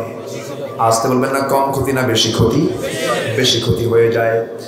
মুনাফিক চেনার কিছু লক্ষণ আছে। নাম্বার 1, রাসূল বলেছেন, যখন সে কথা বলে মিথ্যা কথা বলে, যখন সে ওয়াদা করে ভঙ্গ করে, আমানত রাখলে পরে আমানত খেয়ানত করে। নাম্বার 4 হলো, যখন সে কথা বলতে নেয়, কথা বলতে সারতে না পারলে খারাপ কথা কয়। আছে নাকি? আছে। মুখে খারাপ গালি ঢেলে আছে নাকি? আছে। যার মুখে খারাপ কথা বেশি, তার নিফাকতা বেশি, মুনাফিকি বেশি। কোরআনের তাফসীর গুলোতে মুনাফিকদের যে সমস্ত দৃষ্টান্তগুলো দেওয়া হয়েছে, নাম্বার 1 হলো মুনাফিকরা কেমন হয়। মুনাফিকরা আল্লাহর মুমিন বান্দাদেরকে নিয়ে হেও ঠাট্টা করে, ঠাট্টা বিদ্রুপ করে। আছে না নাই বলেন? নাম্বার 2 হলো মুনাফিকরা অহংকারী হয়। মুনাফিকরা কি হয়? অহংকারী হয়। অহংকার কি ইমানদার করতে পারে নাকি? অহংকার কে করবেন? আসতে বলবেন না, কে করবেন? ক্ষমতার অহংকার আছে না নাই? ক্ষমতার অহংকার আছে, টাকার অহংকার, চেহারার অহংকার। চেহারাটা একটু সুন্দর তো, বডিটা ভালো, রাস্তায় যখন হাঁটে বুঝায় আমি একখান মাল যাচ্ছি, বুঝছো? আছে না? আছে না? বিশাল বড় বুঝায়। কিন্তু তুমি কি জানো, যদি তোমার একটু স্ক্রু যদি ঢিল করে দেওয়া হয়, বেশি না খালি বাথরুমে খেলে আনাকুম জানাকুম, কি সব শেষ? সব কি শেষ? চেহারার বড়াই করা যাবে না, ক্ষমতার বড়াই করা যাবে না। ক্ষমতায় আজ আসি কাল নাই, ক্ষমতার বড়াই কেউ করতে পারে না। ক্ষমতার বড়াই একমাত্র কে করবেন? আবার কিছু কিছু লোক আছে, ক্ষমতায় জনগণ দেখতেই চায় না, কিন্তু সুপার গুলো আটা দিয়ে বসে থাকে। আছে না নাই? আমার বন্ধুগণ, নাম্বার 3 হলো মিথ্যা বলতে বলতে এই সমস্ত মুনাফিকদের মানসিক রোগ হয়েছে, মিথ্যা ছাড়া কোনো কিছুই চালায় না। এরপরে মুমিনদেরকে যারা আখ্যা দেয়, মুমিনদেরকে মূর্খ আখ্যা দেয়, ইসলামের পথে তারা বাধা দেয়। নাম্বার 5 হলো পবিত্র কোরআনের আয়াতগুলোকে নিয়ে হেয় করে ঠাট্টা করে। নাম্বার 6 অন্যের সম্পদ লুণ্ঠন করে। নাম্বার 7 মানুষের সঙ্গে বিনা কারণে বিবাদে জড়ায়, ঝগড়া লাগায়, পায়ের সঙ্গে পা বাড়ি মেরে মারামারি লাগায়। আছে না নাই বলে? আছে। নাম্বার 7 হলো মানুষের সঙ্গে বিনা কারণে বিবাদে জড়ায়, কাফেরদের সঙ্গে সখ্যতা রাখে। আমার দেশে বহু মুসলমান আছে যার বউ হলো হিন্দু। আছে না নাই? আছে না? আছে। হিন্দু বউ, মুসলমান স্বামী। এখন সন্তানটার নাম কি রাখবে? শ্রী মুহাম্মদ নাকি এরকম কিছু রাখবে নাকি? আছে না এরকম? আছে না? আছে। আচ্ছা, এগুলো মুনাফিকের লক্ষণ না ইমানদারের লক্ষণ? মুনাফিকের লক্ষণ। নাম্বার 9 হলো আল্লাহর সঙ্গে বিদ্রোহ করে, ইবাদতে অলসতা করে। নাম্বার 2 দোটানায় ভোগে, মুমিনদের সঙ্গে ধোঁকাবাজি করে। নাম্বার 10 হলো, নাম্বার 11 হলো ভীতু কাপুরুষতা, অস্থিরতা এদের মধ্যে কাজ করে। এরা যুদ্ধের ময়দানে যেতে পারে না, বরঞ্চ ইমানদারদেরকে যুদ্ধের ময়দান থেকে ব্যাকে নিয়ে আসে। এরকম চরিত্র মুনাফিকদের চরিত্র, ঠিক কিনা বলেন? এই সমস্ত মুনাফিকরা নবীর পিছনেও তারা কাজ করেছে, দাওয়াতে দ্বীনকে ধ্বংস করার চেষ্টা করেছে, এমনকি আমার নবীর পরিবার পর্যন্ত ধ্বংসের পরিকল্পনা করেছে। একটা ঘটনা মনে পড়ে গেল, আমার নবীজি কোন একটা জিহাদে গিয়েছেন, সাহাবায়ে কেরামকে সাথে নিয়ে গেছেন, সাথে গিয়ে নিয়েছেন তার স্ত্রী আম্মা জান আয়েশা সিদ্দিকা রাদিয়াল্লাহু আনহাকে। যুদ্ধের ময়দান থেকে ফিরে আসতেছেন, ফিরে আসার পথে রাসূল বললেন, সাহাবীরা শোনো, আমরা সবাই মদিনার দিকে রওনা দিচ্ছি একসাথেই। হঠাৎ করে যদি কেউ বাদ পড়ে যায়, সাফওয়ান তোমার দায়িত্ব থাকলো, তুমি কি করবা? সবার শেষে ঘোড়া নিয়ে আসবে, যে বাদ পড়বে তাকে যত্ন সহকারে তুমি মদিনায় আমানত স্বরূপ মদিনায় তাকে পৌঁছায় দিবে, এটা তোমার দায়িত্ব, তুমি সবার শেষে আসবে। কিন্তু বাদ তো কেউ পড়ে নাই, বাদ পড়েছেন আসল জন, মানে আমার নবীজির স্ত্রী আম্মা জান আয়েশা সিদ্দিকা, বাদ পড়েছেন মিসেস মুহাম্মদ সাল্লাল্লাহু আলাইহি ওয়াসাল্লাম, বাদ পড়েছেন। আমার নবীর স্ত্রী কেমন করে বাদ পড়লেন? তিনি ছিলেন উটের পিঠে, উটের পিঠে একটা হাওদার মধ্যে তিনি ছিলেন, পালকির মধ্যে ছিলেন। রাস্তার ভিতরেই তার প্রকৃতির চাপ চাপলো, হাজতের প্রয়োজন হলো, শৌচকার্যের প্রয়োজন হলো, হাওদাটা পালকিটা উটের পিঠ থেকে নামায়া নিচে রাখা হলো। তিনি হাওদা থেকে, সেই পালকি থেকে নেমে তিনি আড়ালে চলে গেলেন। শৌচকার্য করতে গিয়ে তার দেরি হয়ে গেল। দেরি হয়ে যখন তিনি ফিরতেছিলেন, এসে দেখেন হাওদাও নাই, উটও নাই, কোনো লোকজন কেউ নাই, সব চলে গেছে। এখন বিষয়টা হলো তিনি কেন বাদ পড়লেন? দায়িত্বরত সাহাবী কি দায়িত্ব পালন করেছেন? তার দায়িত্ব পালনে কোনো ব্যর্থতা ছিল না, কারণ তিনি ভেবেছেন তিনি হয়তো হাওদার মধ্যে ঢুকেছেন। আম্মা জান আয়েশা খুব চিকন ছিলেন, ওজন শূন্য মানুষ, ওজন তেমন ছিল না। হাওদা যখন পালকি যখন টান দিয়েছেন, ভেবেছেন মনে হয় আম্মা জান আয়েশা মনে হয় ভিতরে আছে, উপরে তুলে নিয়ে ফাঁকা পালকি নিয়ে চলে আসছে। এসে দেখেন কেউ নাই, তিনি একটা গাছের আড়ালে আস্তে করে বসলেন, চাদর মুড়ি দিয়ে বসলেন। পর্দার আয়াত নাজিল হয়ে গেছে, তখন কেউ নাই তার পাশে। সবার শেষে দায়িত্বপ্রাপ্ত সাহাবী সেই সাফওয়ান রাদিয়াল্লাহু তাআলা আনহু দূর থেকে লক্ষ্য করছেন কে যেন বসে আছে। লক্ষ্য করে দেখেন কেউ না, দূর থেকে লক্ষ্য করে দেখছেন আম্মা জান আয়েশা সেখানে বসে আছে। চিনলেন কেমনে? সেই সময় চিনেছেন যে সময় পর্দার আয়াত নাজিল হয় না, ছোট্টবেলায় তাকে দেখেছিলেন, এই জন্য চিনতে পারছেন। সঙ্গে সঙ্গে বলছেন, আম্মা জান আয়েশা, আমি আপনাকে চিনতে পেরেছি, আপনি তো উম্মাহাতুল মুমিনিন, আমাদের মা। আপনি কোনো টেনশন নাই, রাসূল আমাকে দায়িত্ব দিয়েছেন, আমি আপনাকে নিরাপদে আমানত মনে করে আপনাকে অত্যন্ত যত্নের সঙ্গে আমি আপনাকে নিয়ে যাব মদিনা পর্যন্ত, রাসূলের ঘরে আমি আপনাকে পৌঁছায় দেব। রাতের বেলা ঘোড়ার পিঠে করে নিয়ে তাকে সঙ্গে করে নিয়ে মদিনা পর্যন্ত নিয়ে চলে আসলেন। এই কথাটা যখন মুনাফিকদের কানে চলে গেছে, মুনাফিকরা এটাকে তিলকে তাল বানায়া দিয়া, কোনো তিলও না, অসম্ভব ঘটনাকে সম্ভব করে ফেলে তারা সকালবেলা পরের দিন ব্রেকিং নিউজ দিল। কি নিউজ বলেন?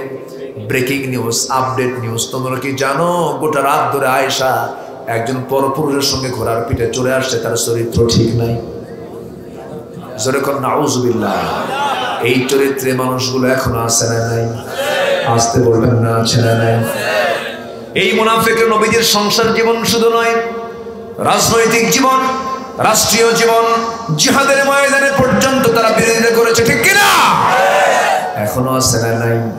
সেই চরিত্রের লোকগুলোকে আমাদের বয়কট করা হচ্ছে, ইমানের দাবি।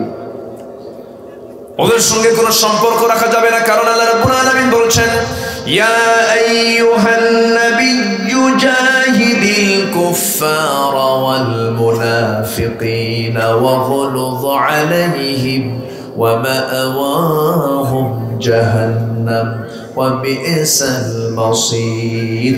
জোরে বলুন আল্লাহু আকবার। নবী, আপনি কাফেরদের বিরুদ্ধে জিহাদ করুন, মুনাফিকদের বিরুদ্ধে জিহাদ করুন, এবং মুনাফিকদের ব্যাপারে খুব কঠোর হবেন। ওয়াগলুয আলাইহিম, শক্ত হয়ে যাবেন, কঠোর হবেন, কারণ তাদের ঠিকানা হবে জাহান্নাম। তাদের ঠিকানা কি হবে? জাহান্নাম। আমার নবীর স্ত্রীকে নিয়ে যখন তারা এই সমস্ত কথাগুলো যখন গোটা মদিনায় যখন ছড়িয়ে ফেললো, টপ নিউজ হয়ে গেছে গোটা মদিনার, আয়েশার চরিত্র নষ্ট হয়ে গেছে, নাউজুবিল্লাহ বলেন। নবীর কানে যখন এই সংবাদ যখন চলে এলো, স্ত্রীর বিরুদ্ধে যখন এমন জাতীয় কথা স্বামী শোনে, স্বামীর মনটি ভালো থাকার কথা নাকি? যেন কেয়ামত হয়ে যাচ্ছে। নবীর কানে সংবাদ শোনা মাত্রই আমার নবীজি ঘরের মধ্যে ঢুকে বলছেন, আয়েশা রে, একটা কথা আমার কানকে ভারী করে ফেলেছে। আয়েশা, আমি তোমাকে একটা কথা বলবো। কি কথা?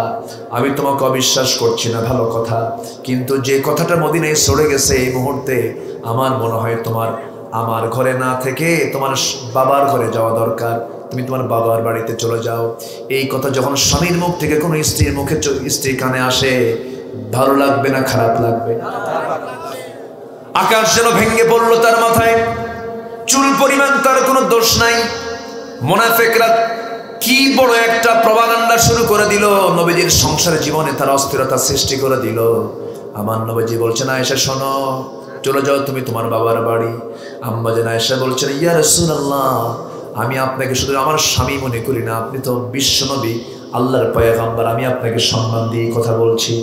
আমি চলে যাচ্ছি আমি আমার বাবার বাড়ি, কোনো সমস্যা নাই, তবে একটা কথা হুজুর, আমার বিয়ের ফয়সালা কিন্তু দুনিয়াতে হয় নাই, আমার বিয়ের ফয়সালা হয়েছে আকাশে। আল্লাহ তাআলা আমার বিয়ের ফয়সালা করেছেন, আমার সঙ্গে আপনার বিয়ের কথা আল্লাহ তাআলা নিজে বলেছেন। আমি আল্লাহর কাছে বিচার দিয়ে দিলাম। জোরে কোন সুবহানাল্লাহ। পেঁচ লাগালো কারা? কারা পেঁচ লাগালো? মুনাফিকেরা। আম্মা জান আয়েশা চলে গেলেন বাবার বাড়িতে। বাবাও কথা বলে না, মাও কথা বলেন না, খাওয়া দাওয়া বন্ধ। সেজদায় পড়ে পড়ে আম্মা জান আয়েশা শুকায় গেলেন, নখের মতো চিকন হয়ে গেলেন। আরে আল্লাহ, আমাকে মাফ করে দাও, এই বিপদ থেকে আমাকে উদ্ধার করে দাও। রাসূলকে তুমি আল্লাহ সঠিক বুঝ দিয়ে দাও, এরকম করে করে তিনি ফয়সালা চাচ্ছিলেন। রাসূলকে তুমি আল্লাহ তোমার পক্ষ থেকে আয়াত নাযিল করে দাও, এমন করে করে যখন তিনি বলে ফেললেন, এইদিকে আমার নবীজি রাতের বেলা ঘুমাতে যান, ঘুমাতে পারেন না, হাতটা আগায় দেন, মনে হয় আয়েশা, আয়েশাটা নাই, বুকটা খান খান হয়ে যাচ্ছে। এই যে সংসারের জীবনে পেঁচ লাগায় দিল, এমন লোকদেরকে কি বলে বলেন? আস্তে কোন কি বলে? মুনাফিক বলে। মুনাফিকরা ব্যক্তি, পরিবার, সমাজ, রাষ্ট্রের জন্য অভিশাপ। এরা কি? অভিশাপ। আমার নবীজির ঘুম হয় না, নবীজির চোখের পানিতে বালিশ ভিজে যায়। আম্মা জান আয়েশা ঘুমাতে পারেন না, সেজদা দিতে দিতেই যায় নামাজ ভিজে যায়। নবীজিও কাঁদেন, আয়েশাও কাঁদেন। মুনাফিকরা আসে, এখনো আছে না নাই? আসতে বলবেন না, আছে না নাই? আলেমদের কোনো বিপদ হলে পরে তারা মুসকে মুসকে হাসে। হাসতে থাকো, একদিন তোমরাও কাঁদবা, ঠিক কিনা? আসবে না দিন, আসবে না? আমার বন্ধুগণ, আম্মা জান আয়েশা বলেন, 9টি কারণে আল্লাহ তাআলা আমাকে শ্রেষ্ঠত্ব দান করেছেন। অন্যান্য স্ত্রীর চাইতে আল্লাহ তাআলা আমাকে 9টা শ্রেষ্ঠত্ব দিয়েছেন। নাম্বার 1, আমি মাত্র 7 বছর বয়স আমি আমার নবীর স্ত্রী হওয়ার সৌভাগ্য অর্জন করেছি। 13 বছর বয়সে নববধূ হয়ে নবীর ঘরে পদার্পণ করেছি। আমি একমাত্র কুমারী স্ত্রী। আমি নিজের চোখে জিব্রাইলকে দেখেছি। সুবহানাল্লাহ। আমি নবীর একই বিছানায়, একই চাদরের নিচে নবীর সঙ্গে গায়ে গা লাগিয়ে শুয়ে থেকেছি। এই সময় ওহী নাযিল হয়েছে। সুবহানাল্লাহ। আমার নবীজি আমার ব্যাপারে বলেছেন, সুরিত খাবার যেমন শ্রেষ্ঠ খাবার আরবে, আমার স্ত্রীর মধ্যে সবচেয়ে শ্রেষ্ঠ স্ত্রী হলো আমার আয়েশা। আম্মা জান আয়েশা সিদ্দিকা রাদিয়াল্লাহু আনহা খুব মেধাবী ছিলেন।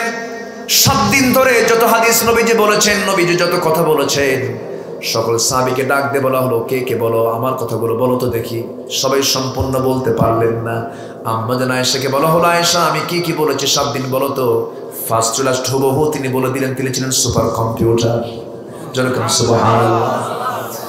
আমার নবীজির ইউনিভার্সিটি, তিনি ছিলেন মহিলা ফুল প্রফেসর। মহিলা প্রফেসর তিনি ছিলেন। সকল বিষয়গুলো রাসূলের কাছ থেকে তিনি জেনে জেনে সবগুলো তিনি সুন্দর করে হাদিসগুলো বর্ণনা করেছেন। এত দামি একজন নারী আম্মা জান আয়েশা সিদ্দিকা। আম্মা জান আয়েশা বলেন, আমার শানে আল্লাহ তাআলা আয়াত পর্যন্ত নাজিল করেছেন। কয়েকটা আয়াত আমার শানে নাজিল হয়েছে। যেরকম সুবহানাল্লাহ। এত দামি একজন নারী আম্মা জান আয়েশা বলেন, 9টি কারণে আমি শ্রেষ্ঠ। আরেকটি কারণ হলো, নবীজি যখন অসুস্থ হয়ে পড়লেন, নবীজি আমার ঘরটা কি পছন্দ করলেন, দরজায় ডাক করলেন, দরজা খুলে দিলাম। নবীজি আমার ঘরের মধ্যে এসে বলছেন, আয়েশা মাথা প্রচন্ড ব্যথা করছে, আমাকে মাথায় পানি ঢেলে দাও তো। মাথায় পানি ঢেলে দিলাম, নবীজিকে শোয়া দিলাম, বালিশ দিলাম। রাসূল বলছেন, আয়েশা রে বালিশ দিও না, তোমার উরুটা দাও, উরুতে আমি মাথায় রাখবো। উরুতে আমার মাথা রাখলেন, আমার নবীজি উরুতে মাথা রাখলেন, মাথার চুলগুলো গোছায় গোছায় দিলাম। নবীজি বলছেন, আয়েশা মুখটা কেমন যেন একটু গন্ধ মনে হচ্ছে, একটা মেসওয়াক এনে দাও তো। মেসওয়াক আনবো কেমনে? মেসওয়াকের জন্য আমি আমার ভাই আব্দুর রহমানকে বললাম, মেসওয়াক একটা এনে দেওয়া হলো। সেই মেসওয়াকটাকে শক্ত দেখে আমি আয়েশা আমার শক্ত দাঁতে চাবায় চাবায় নরম করে দিয়া নবীর হাতে তুলে দিলাম। নবীজি মেসওয়াকটা হাতের মধ্যে নিয়া মেসওয়াক শুরু না করে আমার মুখের থুতুগুলো লাগানো ছিল মেসওয়াকের আগায়, চুষে চুষে রাসূল পান করছেন আর মুসকে মুসকে হাসি দিচ্ছেন। আমি আয়েশা আমি নিজেকে ধন্য মনে করি, রাসূল তার জীবনের শেষ খাবার খেয়েছেন। আমি আয়েশা আমার মুখের লাগা আমার থুতুকি রাসূল দুনিয়া থেকে বিদায় নিয়েছেন। এত দামি একজন নারী আয়েশা, তার বিরুদ্ধে মুনাফিকরা কি ষড়যন্ত্র করতে লাগলো। আম্মা জান আয়েশা বলেন, আমি নিজেকে ধন্য মনে করি, রাসূল যখন বলেন, আয়েশা রে আমি মনে হয় বাঁচবো না, আমার বেলাল তো আজান দিল, বেলাল তো আজান দিল, বেলাল আজান শুনলে তো আমি মসজিদে যেতে, আমাকে যেতেই হবে, আমি একটু যাই। ওঠার জন্য চেষ্টা করলেন, মাথা চক্কর মেরে পড়ে গেলেন। বলছেন, আয়েশা রে বুঝতে পেরেছি, আমার বুঝি জামাতের নামাজ হবে না, তুমি তোমার আব্বা আবু বকরকে ডাক দাও, আমার জায়গায় যেন সে দাঁড়ায়, আমার দায়িত্বটা পালন করে নেয়। সাইয়েদনা আবু বকর নবীর মুসল্লায় দাঁড়ালেন, নামাজ শুরু হয়ে গেছে, বেলাল আকামত দিয়ে ফেললেন। নামাজ যখন শুরু হয়ে গেছে, রাসূল বলছেন, আয়েশা রে আমাকে একটু শক্ত করে ধরো তো, জানালার কাছে নিয়ে যাও। জানালার কাছে নিয়ে যাওয়া হলো।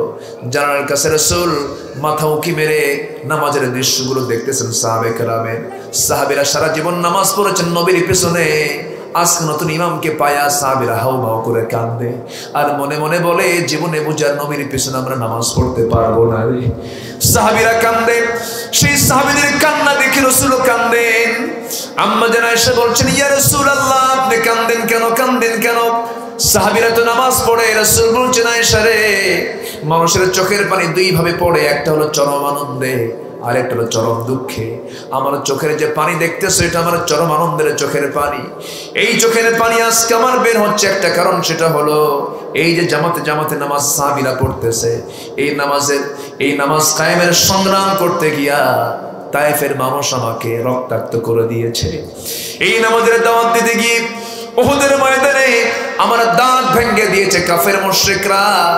খন্দকের সেই পরীক্ষা খনন করতে গিয়ে আয়েশা রে কোদাল মারতে মারতে কোমরটা আমার কুজা হয়ে গেছে। সেই কুজো কোমর, দাঁত ভাঙ্গা ইসলাম, তায়েফের ময়দানে রক্ত ঝরানো ইসলাম আজকে নামাজটা রাষ্ট্রীয় পর্যায়ে কায়েম হয়ে গেছে। এই জন্য আমি আনন্দের জন্য কাঁদতেছি। এরপরে আম্মা জান আয়েশা আমার নবীজির চোখের পানিগুলো মুছে মুছে দিয়ে আবার শোয়া দিলেন। এরপরে বলছেন, ইয়া রাসূলুল্লাহ কি যেন বলতে চান? তিনি বলছেন, আয়েশা রে আমি তোমাকে সর্বশেষ হাদিসটা শিখায় দিচ্ছি, জানায় দিচ্ছি। আম্মা জান আয়েশা বলেন, আমি নিজেকে ধন্য মনে করি, আল্লাহ তাআলা আমাকে অন্যান্য স্ত্রীর চাইতে 9টা কারণে শ্রেষ্ঠত্ব দিয়েছেন। তার সর্বশেষ শ্রেষ্ঠত্ব হলো আমার নবীজি আমার সঙ্গে সর্বশেষ কথা বলেছেন, সর্বশেষ হাদিসটা আমাকে বর্ণনা করেছেন এবং আমি নিজেকে ধন্য মনে করি রাসূল আমার সঙ্গে জীবনের শেষ কথা বলে দুনিয়া থেকে বিদায় নিয়েছেন এবং আমার কোলে মাথা রেখে নবীজি দুনিয়া থেকে বিদায় নিয়েছেন। আমি আমার নবীর চোখটা আস্তে করে নিচের দিকে নামায়া দিয়েছি। আমি নিজেকে ধন্য মনে করি, আমার নবীজি আমার ঘরটাই তার কবর হয়েছে। আল্লাহু আকবার। আমার নবীজির শেষ অবস্থানটা আমার ঘরে। আমি আয়েশা আমার ঘরে রাসূলের কবরটা হয়েছে।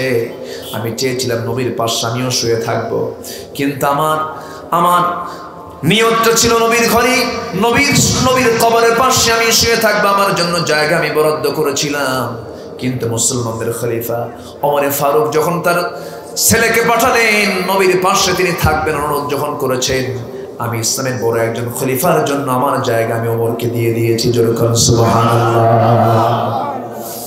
আমার ভাইয়েরা, এত একজন দামি মানুষের বিরুদ্ধে অভিযোগ দিল কারা? কারা বলেন?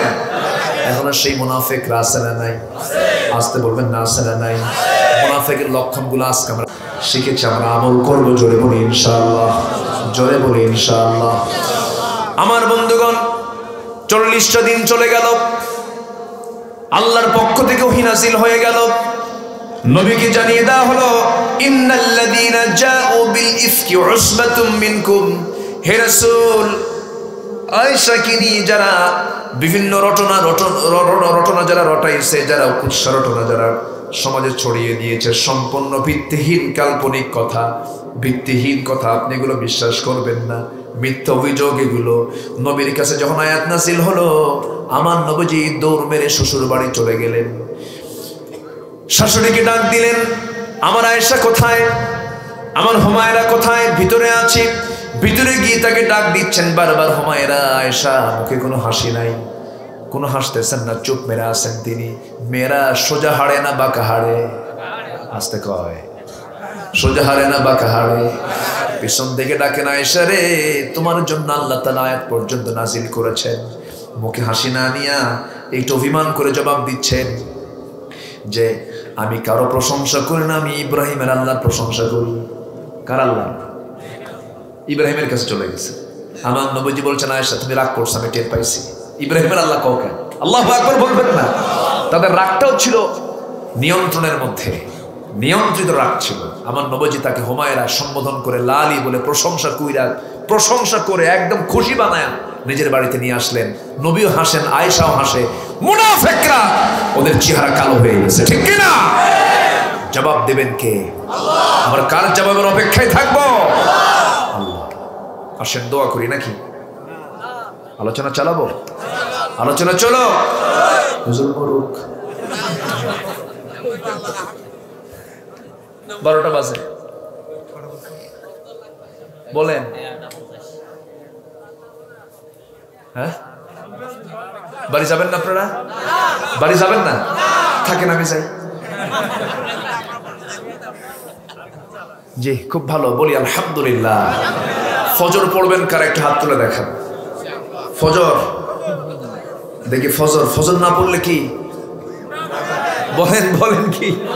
বলি ইয়া আল্লাহ, আমাদেরকে ফজর, যোহর, আসর, মাগরিব, ইশা 5 ওয়াক্ত সালাত আদায় করার তৌফিক তুমি আল্লাহ দিয়া দাও। জোরে বলি আমিন। আরো জোরে আমিন, আরো জোরে আমিন। জি, আমরা সব দিকে খেয়াল করব, সব দিকে খেয়াল করে যতটুকু হয়েছে আমরা বলে ফেলি আলহামদুলিল্লাহ।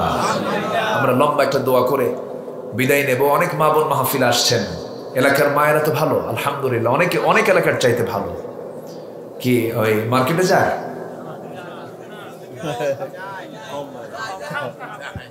হালকা, ঠিক আছে, হালকা হালকা। আচ্ছা, বোরকা পড়ে? বোরকা কি বোরকা পড়ে? কালো না ফ্যাশন? ফ্যাশন। আচ্ছা, কি ফ্যাশন কি চলবে বোরকায়? বলেন, ফ্যাশন কি চলবে? বোরকা টাইট হবে না ঢিলা হবে? বোরকা পড়বে দেখানোর জন্য না ঢাকার জন্য? এখন বোরকা পরে কিসের জন্য? দেখো, বুঝেন নাই? বোরকার গায়ে আবার আয়না লাগানো আছে, আয়না, চুমকি আয়না, মানে আয়না মানে আসল। এটা কেমন হলো? এই জাতীয় বোরকা পড়া যাবে না। বোরকা পড়তে হবে পরপুরুষ থেকে বাঁচার জন্য। আর পর্দাটা হলো সেই পর্দা, কাছের আত্মীয়ের সঙ্গে পর্দাটাই হলো বড় পর্দা। যেরকম একটা মেয়ের জীবনে খালাতো ভাই আছে না নাই? মামাতো ভাই, চাচাতো ভাই, তো এদের সঙ্গে কি দেখা করা জায়েজ আছে? আস্তে দেখা করা জায়েজ আছে? এই সমস্ত আত্মীয় কি দূরের আত্মীয় না কাছের আত্মীয়? ক্ষতির সম্ভাবনা কম না বেশি? বলেন। খালি খালার বাড়িতে যায়, খালাম্মা আসসালামু আলাইকুম, খালাম্মা আসসালাম, মানে খালাতো বোন আছে, সালাম দেওয়ার লক্ষণ ভালো? বলেন তো, ওর সালামের উদ্দেশ্য ভালো? সতর্ক থাকতে হবে, গার্জিয়ানদেরকে সতর্ক রাখতে হবে। দুলাভাইয়ের সঙ্গে কি দেখা করা জায়েজ? দেবর আসতে পারে, দেবর ভাসুর দেখা করা যাবে? দুলাভাইয়ের হুন্ডায় চড়ে এমন শালি আছে না নাই? বলছে দুলাভাই, আর না চললে কেমন হয়? শালি হুন্ডায় চড়ছে, এলাকায় শালিকে কি বলে? হালি হালি। ভাবতেছেন বুঝি না আমরা? হালিকে উঠাইছে দুলাভাই। এখন শালিকা মনে মনে চিন্তা করতেছে, দুলাভাই মানুষ, সম্মান তো দেওয়া দরকার। তো মাঝখানে হুন্ডায় চড়ছে, মাঝখানে গ্যাপ রাখছে যেন গায়ের সঙ্গে গা না লাগে। দুলাভাই এমন সামনে যে এমন ব্রেক মারছে, গ্যাপ পূরণ আছে। এগুলো আছে না নাই? আপনি গ্যাপ পূরণ করার সুযোগ দিবেন কেন? চড়তেই যাবেন না। যেখানে পুরুষ সেখানে বসা যাবে না, দরকার নাই। খুব সাবধান। দেবর আল হামু আল মাউত, দেবর হলো মৃত্যু তুল্য। এখানে আরো সতর্ক থাকতে হবে। বড় ভাবি মায়ের মতো, ভুয়া কথা আছে না? এরকম বলার মতো লোক আছে? বড় ভাবি, এটা কোনো কথা নাকি? এটা জাহেলি কথা। মা তো মা, মার তুলনা হয়? মার তুলনা হয়? ভাবি নামটাই তো, ভাবি মানে কি? যার সঙ্গে ভাব হবে, যার সঙ্গে কি হবে। খুব সাবধান। আল্লাহ তাআলা সবাইকে সচেতনমূলক পর্দা করার তৌফিক দান করুন। জোরে বলি আল্লাহুম্মা আমিন। মোবাইল ব্যবহারের নীতিমালা দরকার আছে না নাই বলেন?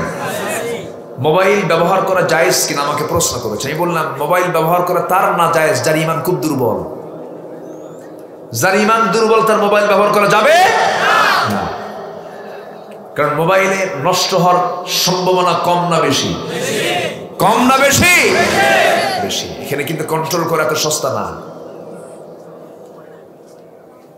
মোবাইল ব্যবহার করা যাবে না সেই সমস্ত যুবকের যাদের সমস্যা আছে, ওই সমস্ত যুবতীর যাদের সমস্যা, বিশেষ করে মেয়েদের বিয়ের আগে এমন জাতীয় ডিভাইস ব্যবহার না করাই ভালো। আমি কি বোঝাতে পারছি? আমি গার্জিয়ানদেরকে কিন্তু এগুলো জিনিসগুলো একটু বুঝাই দিলাম, খেয়াল করবেন। মোবাইলের কারণে অসংখ্য পরিবারে আগুন ধরেছে, আছে না নয়?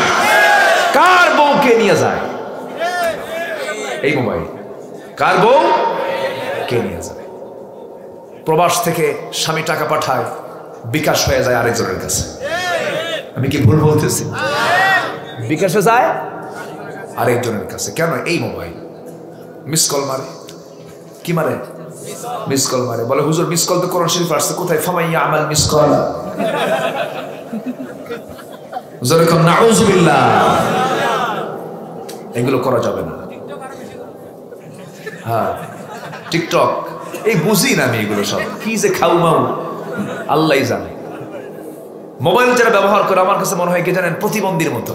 হয়তো মোবাইল দেখতেছে, এই শোনো তো, এরকম করেন, এরকম করেন, মানে মোবাইলটা জানা, এখন মোবাইলটা ব্যবহার জানা, যারা ব্যবহার করে তাদেরকে প্রতিবন্ধী মনে হয়। কিছু লোক আছে এত নেশা। এক যুবকের মোবাইল হেরে গেছে, আমার খুব কাছেরই। মোবাইল হেরে গেছে বলতে, হুজুর আমি বিধবা হয়ে গেছি। কি হয়ে গেছে? এত নেশা না, এগুলো করার সময় নেই। মোবাইল মোবাইল তোমার কন্ট্রোলে থাকবে, তুমি মোবাইলের কন্ট্রোলে যাবে কেন? মোবাইলকে তুমি চালাবা, কোনটা আমার প্রয়োজন বা শেষ। ঘন্টার পরে ঘন্টা মোবাইলের সময় দেয়, আছে না নাই? আছে। এবং mobile company Facebook, YouTube, WhatsApp, imo, Viber, Line, কি ইনস্টাগ্রাম, টুইটার, এগুলো সমস্ত সৃষ্টি করেছে মুসলমান না অমুসলিম? তারা তাদের প্রচারে ইসলাম রাখে না ইসলামের বিরুদ্ধে? আপনি ব্যবহার করছেন, ভাবতে হবে আপনার কোনটা। ওরা আপনার ইসলামের বিরুদ্ধে, বাস নেগেটিভ, ওটা কাট, ওখানে যাওয়াই যাবে না। নেগেটিভ কোনো ডিভাইস, নেগেটিভ কোনো অ্যাপস ইনস্টলই করবেন না। সতর্ক থাকতে হবে। এখানে ঈমান আছে না নাই? ঈমান আছে না নাই? আল্লাহ তুমি সকল যুবককে বোঝার তৌফিক দাও। যুবকরা রাগ করলে নাকি? যুবকদের জন্য 3টা আমল শিখাই দিই, রিজেক ডাবল হয়ে যাবে। রিজেক কি হবে? ডাবল হবে। আর এটা 3টা করবে না, তোমার রিজেক আরো কমবে। রিজেক যদি তোমার বাড়াতে চাও 3টা আমল করবে। 1 নাম্বার, বিয়ে করো। কিছুই কয় না। এই তোমরা বিয়ে করবা না? হ্যাঁ, চাচাও কয় হ্যাঁ করবো, কে যেন হা হা করতেছে। বিয়ে করতে হবে। যুবকদের আরেকটা রিজিক আছে, ফ্রি ফায়ার গেমস। ও, যুবকদের আরেকটা রিজিক আছে, রিজিক ফ্রি ফায়ার। ওটা তো পাবজি পড়লে যে কারা মিলে সব ভুলে যায়, খানা দানাও ভুলে যায় না, মোবাইলটা ওর মুখের মধ্যে ঢুকে খা, সব শেষ করে দিল। তাহলে বিয়ে করার অর্ডার কি হুজুর দিল না আল্লাহ দিছে? ফানকিহু মা তাবা লাকুম, মন যাকে চায়, মিনান নিসা ওয়ানকিহুল আইয়ামা, আছে না? বিয়ে করো স্বামীহীন নারীকে, অন্যের বউকে আবার পছন্দ করো না। অন্যের বউ পছন্দ করা কিছু কুরুচি সম্পন্ন কিছু মানুষ আছে না? নাই? কত মহিলা ফাঁকা পড়ে আছে, স্বামী নাই, ওদের বিয়ে কর। একজনের বউ হয়ে আছে, ওখানে যে ভূতগতি করে, আছে না? নাই? নিজে তো শেষ হয়েছো, আরেকটা সংসার শেষ করবে তুমি, আছে কি না? এগুলো করো না। আল্লাহ তাআলা বলছেন বিয়ে করো, জেনার কাছে যেও না। আমি কিন্তু যদিও হাসির কথা, কিন্তু বাস্তব কথা বলছি। কিন্তু জেনা করে লাভ নাই, তো জেনা করে আপনার ঈমান নষ্ট হয়ে যাচ্ছে। বিয়ে করেন। কি আমি কি খারাপ পরামর্শ দিলাম? অনেকে বলে হুজুর কামাই কুমাই কিছুই নাই, জীবনে তোমার কামাই হবে না। তোমার বিয়ে করো, তোমার ইনকাম ডাবল হয়ে যাবে। এই দেশের যত বড় বড় শিল্পপতি ব্যবসায়ী সব বিয়ের পরে ধনী হয়েছে, ঠিক কি না? বিয়ের পরে ধনী হয়েছে। বিয়ে করো, রিজিক বেড়ে যাবে। গোসায়া বিয়ে নয়, বিয়ে করে গোসায়া নাও। বিয়ে করে গোসায়া নাও। মাছ মারতে গেছেন, জাল ভরা মাছ উঠছে, আপনি মাছ যেটাতে রাখে এটা কি বলে এলাকায়? হ্যাঁ, ডুলা। ডুলা, হ্যাঁ। এমনি একটা বললে হবে না তো, শুদ্ধ ভাষা বললে হবে না, এলাকার ভাষা কর। ডুলা। ডুলা, জাল ভরা মাছ তুলেছেন, ডুলায় দিচ্ছেন সব মাছ রেখে, কিন্তু ডুলার তলা নাই, মাছ থাকবে? তারপরে যত কামাই করেন, বাড়িতে বউ নাই, সব ভূতে খাবে, ভূতে সব বিকাশ, সব কি একটাও থাকবে না। আমি কিন্তু অবাস্তব বলছি না, সব বাস্তব কথা বলতেছি। প্রবাসী জীবনে থাকে 50 বছর বয়স, বিয়ে করেই নাই, ওর কামাই হবে কি? সব তো খাইছে ভূতে, ঠিক কিনা? এই কথাগুলো বলার দরকার আছে। নবীজি বিয়ে করেছেন 25 বছর বয়সে। কত বছর? তার উম্মত হয়ে তোমার 50 লাগে কেন? আছে না? 50 বছর বয়সে বিয়ে কইরা 60 বছরে বাচ্চার বাপ হয়, চোখে কম দেখে, দাঁত পুড়ে গেছে, বাচ্চা নিয়ে হাঁটে, লোকজন কয়ে ছেলেটা তোমার দাদা না নানা। আমি কি ভুল বললাম? এগুলোই তো হচ্ছে। কি দরকার? জীবনটাকে কাজে লাগাতে হবে। রিক্সা চালায় খাওয়া খারাপ কিছু নয়, ভ্যান চালায় খাওয়া খারাপ কিছু নয়। আমার নবীর পঞ্চম ইসলাম গ্রহণকারী সাহাবী ছিলেন একজন কামাল, বেলাল ছিলেন একজন গোলাম। আল্লাহু আকবার বলো। পৃথিবীর কোনো কাজে ছোট ছোট নেই, সব কাজই সেই রিজেক্টটা সবচাইতে বরকতময় রিজেক। যে রিজেকের ঘাম, মাথার ঘাম পায়ে ঝরে যে রিজেকটা কামাই করা হয়, সেটাই হচ্ছে পৃথিবীর সবচাইতে হালাল, পবিত্র, পরিচ্ছন্ন রিজেক। আল্লাহু আকবার। আমার নবীজি শ্রমিকদের লিডার ছিলেন। শ্রমিকদের লিডার ছিলেন মুহাম্মদ সাল্লাল্লাহু। কূপ থেকে পানি তুলেছেন, নিজের হাতে কাজ করেছেন। আদম আলাইহিস সালাম তিনি কোদাল মেরেছেন। কোনো কাজ পৃথিবীতে খাটো নাই। কাজ করবা যুবক, সময় নষ্ট করবা না। সময় হবে, যৌবন হবে, আব্বাকে বলবা বিয়ে করা। কি কথা বুঝতেছেন নাকি? হয়তো যুবক বলতে হুজুর আমার আব্বা কথা শোনে না। কিছু কিছু বাপও কিন্তু আছে, সমস্যা আছে না নাই? আর মেয়ের বাপদের তো আরো সমস্যা। বিয়ে করতে গেলে বলে ছেলে কি করে, আছে না? ছেলে কি করে, কি পাস, পড়াশোনা কি, টাকা পয়সা কেমন আছে, মঙ্গল গ্রহে অফিস আছে তো? কোন গ্রহে? মঙ্গল গ্রহে অফিস দেখে। শেষে মঙ্গল গ্রহের জামাই নিয়ে আসে, কিন্তু এই গ্রহ কিছুই বোঝে না, সুখ নাই, ঠিক কি না? টাকায় কি সুখ আছে? সব প্রকৃত সুখ হলো ইসলাম মানার মধ্যে। আলহামদুলিল্লাহ। মেয়ে নিয়ে আসবেন বোরকা পড়া, পর্দাশীলা। আবার মেয়ের বাবা যারা আছেন, জামাই খুঁজবেন হলো তাকওয়া দেখে, ঈমান দেখে, নামাজ দেখে, পরহেজগারিতা দেখে। আল্লাহর কসম করে বলি, আপনার মেয়ে পাবে দুনিয়াতে জান্নাতের একটা ঘর।